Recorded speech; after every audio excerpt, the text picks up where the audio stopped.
মা কবরও থাকলে কবরের পাশে যাবেন, কবরের পাশে গিয়ে কোন পাশে দাঁড়াবেন জানি? মাশাআল্লাহ, অস্টা বাড়িতে নিন, কোন পাশে দাঁড়াবেন?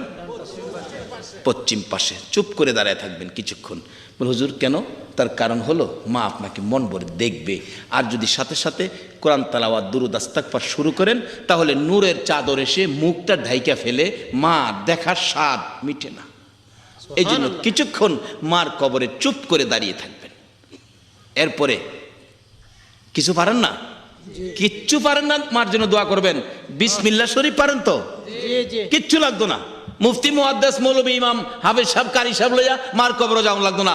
আমনের মার কবর আপনি যান, আমনের মার কবর আপনি গিয়া খার হইলে মনটা যেরকম নরম হইব, আমি তো ফাজ্জল মৌলভীরে যদি ৫,০০০ টাকা দিয়া নেন এই নরম হইতো না। হুজুর আবার রাগ হইেন না, বলে যাও কিছু হাদিয়া পাইতাম, এটাও বন্ধ হইতাছে।